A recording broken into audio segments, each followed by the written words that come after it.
Welcome to Peter King's Training Camp Tour, presented by Die Hard Batteries and Advance Auto Parts.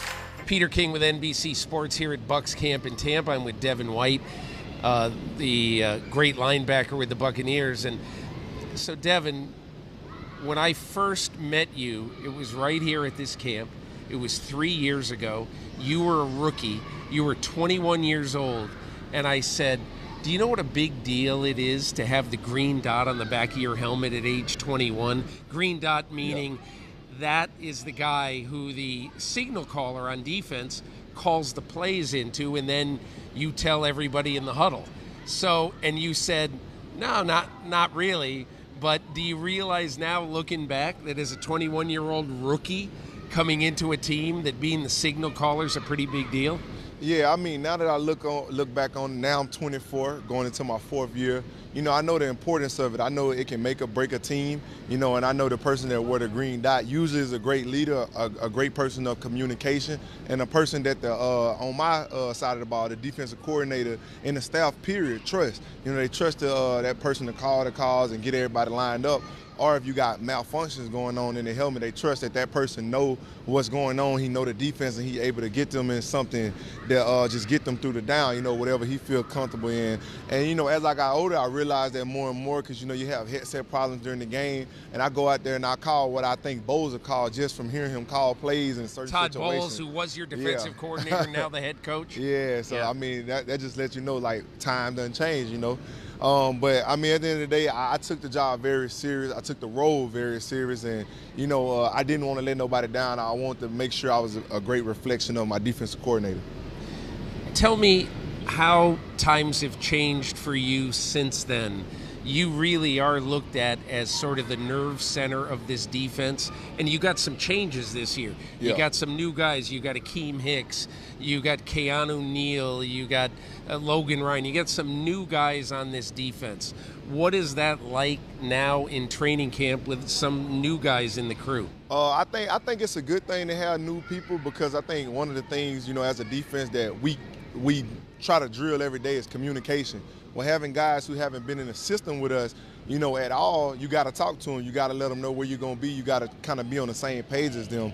And I think that's what we've been trying to get done. You know, we're not doing the best job, but we're not doing the worst job. And we just still trying to figure it out. You know, you got to communicate every play. Like, you know, when you look out there, you should see hand signals going on. You should see helmets turn, looking at the next player, just so we can pre-snap talk. You know, I think that help you get a head start on the offense when you are already talking about it, letting the person know, hey, I'm here, down safety, watch the crossing route. Doing things of that nature, I think is always a good thing on the field. You can't over-communicate. So I think that's a good thing, having new guys. You got to talk to them because they're not very familiar with the system. They're learning on the fly, and we're moving pretty fast. So I think that's the pros of having them. I wanted to ask you a little bit about the difference in 2020 versus 2021. There was great pride taken last year coming into training camp. Hey, we're bringing everybody back. We're running it back. And we're really going to try to win it again. And I wonder, do you think there's anything to the benefit of having new blood on a team, on a defense, versus having everybody just stay the same? I think the only thing is, you know, when you bring new people in, they hungry because they know what we just achieved, and they know that we're not far off from achieving it again. So they coming in trying to be the missing piece to the puzzle, you know. But I think just 2020 and 2021, I think it was, from my standpoint, me looking on the inside, I think it was just injuries that got us. You know, it don't matter if it was new people, old people. We had plug and play guys, but man, once some of your best guys get hurt, there's nothing you can do about it, because at the end of the day, this game is always about availability and being available on Sundays and Monday nights and Thursday nights. So I think that caught up with us, the injury bug, and we're trying to stay away from it, trying to stay healthy. That's why coach is giving like a lot of the older guys time off, you know, because their body take longer to recover now. And I think Coach Bowles doing a good job and not running nobody into the ground. And, you know, we're just trying to go into the season healthy, and hopefully we can stay healthy throughout the long run, because we was right in the thick of things last year, and we were scratching and clawing, you know, putting guys in who nobody expected to play. But, I mean, that's what you do when you get here. You know, we're going to fight it out to the end. When Tom Brady retired after the season, did you think he was retired? When Tom Brady retired after the season, I didn't think he was retired because, You didn't? my locker being across from Hills, seeing him after the last game, man, that guy just want to win, and I know that's not the way he want to go out. Hopefully, this year we can send him out on top if he want to go out. But if he want to come back again, we can keep doing it, But I think he going to play until he don't want to play no more, until he don't, till the game tell him to stop. And at this point, he looks so good in practice, the game haven't told him to stop yet, so he's still taking advantage of his opportunity. Here's a question. Clyde Christensen, the quarterback's coach, said that he's not seen Brady throw the ball better than he's throwing it now. What's he been like so far in camp, and what does he look like to you? Man, Brady so far in camp, I just think you gotta anticipate throws from him so you can get an early break on it, because if not, he gonna always have great ball placement. His ball placement getting even better, and he got bigger targets. He got Julio Jones, he got Mike Evans. Soon he'll have Chris Godwin back, and then he like to stretch the field with his tight ends Cameron Brate and Kyle Rudolph over the middle. So he got big targets all around the board, man. Even he got a big running back in Leonard Fournette who's running option routes underneath. Who's a great check down guy who can get him a first down every time. So I mean, they making his job easy, but how can you make the GOAT job easy when he already the greatest of all time? So I think it go hand in hand. So my favorite Devin White, Tom Brady story is what happened at the end of his first year here, when you told me this, that at one point you were saying, oh, man, I should have made the Pro Bowl. Yeah. Wanted to make the Pro Bowl. Yeah. Tell me what his reaction was. Yeah, I mean, my second year, man, I think I went crazy. I had the best linebacker numbers probably in the decades of NFL. I was putting up great numbers, sacks, tackle for loss, and everything. But, I was just in the locker room like, man, like I ain't make the Pro Bowl, like, because obviously, I'm a team guy, but, I put in a lot of work to be recognized as one of the best as well.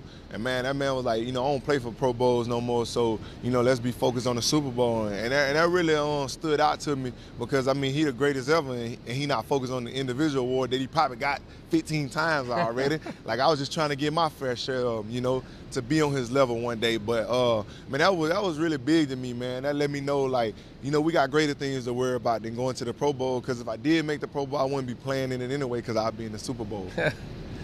I want to finish by talking to you about something that it is impossible to have a conversation with you without discussing horses. Definitely. Okay.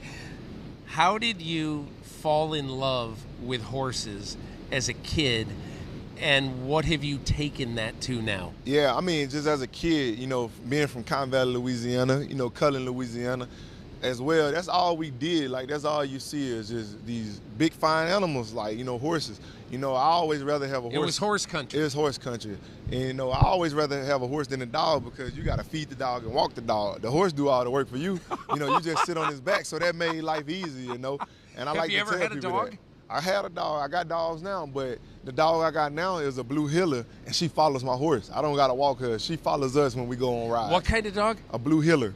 It's a cattle dog. Wow. Yeah, blue heeler. Look it up. One of the best dogs I ever had in my life. I had dogs younger, and I got American Bulldogs XL, so I got some big Bulldogs. Okay, so you're saying you'd much rather have a horse than a dog? Yes. Because the horse can take care of itself. The horse do the work. When I go out to enjoy my horse, I'm on his back or her back. She's doing all the moving. I'm just sitting up there. If you go on a dog walk, you got to work and the dog got to work.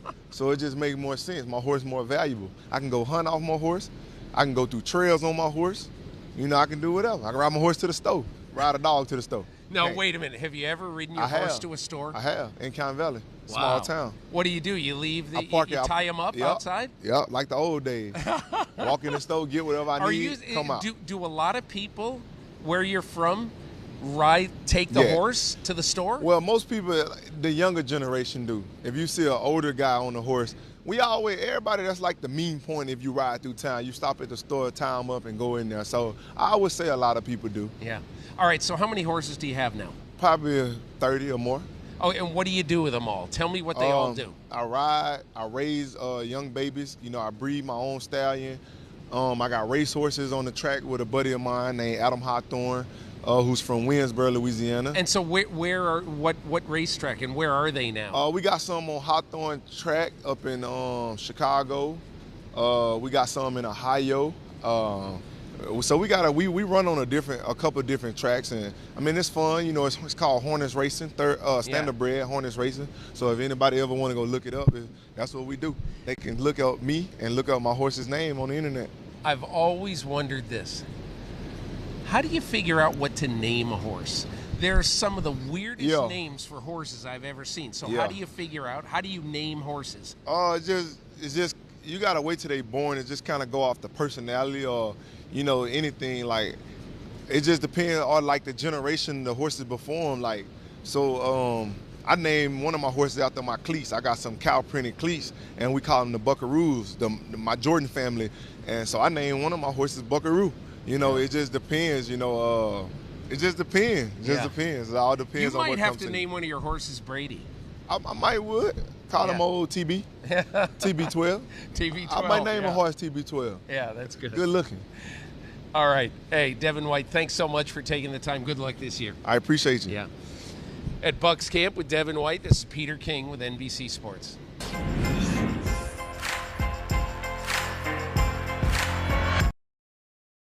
Hi, I'm Mike Tirico, and thanks for watching. Make sure to hit subscribe for the latest news and highlights from NBC Sports.